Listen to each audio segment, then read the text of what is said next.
聆聽，聆聽話語內容，然後回答第1至6題。把英文字母前面的圓圈塗黑。暑假畢業營7月11日至7月17日。今年嘅暑假，我參加咗學校舉辦嘅畢業營。7日充滿咗規律嘅生活，令我留下咗無數難忘嘅回憶，真係回味無窮。星期4上午剛到營地嘅時候，我對其他班嘅同學仲有啲陌生，但係好快就同佢哋混熟咗啦。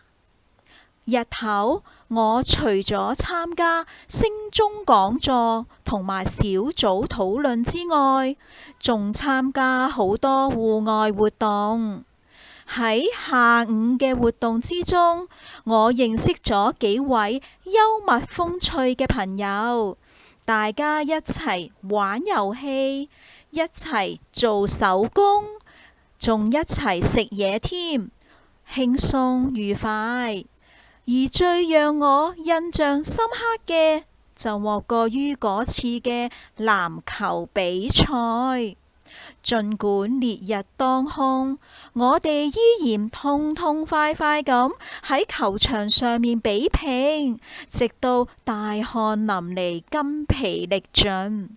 比賽完之後，我哋就喺樹底下休息傾偈。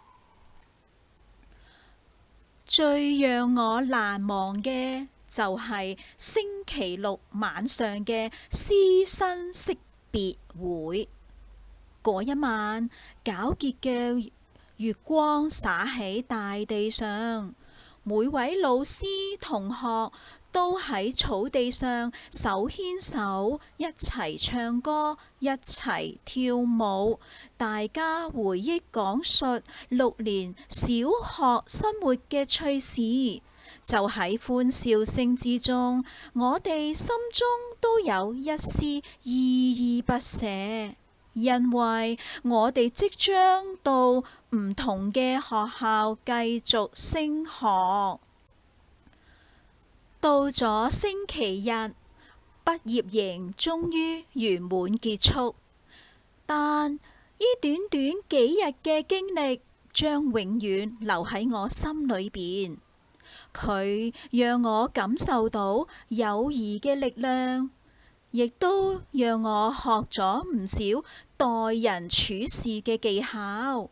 呢啲經驗對我將來嘅生活將會有好大嘅幫助。1.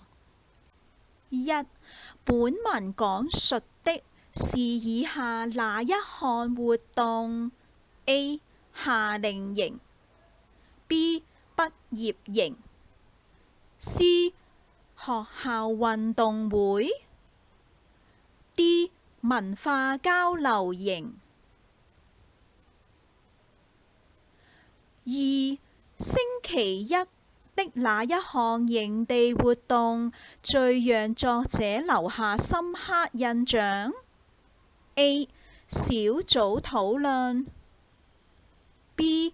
籃球比賽 C. 做手工 D. 升中講座。 3. 經過星期一下午的活動後，作者在營地時的心情是怎樣的？ A. 興奮 B. 陌生 C. 緊張 D. 憤怒。 4.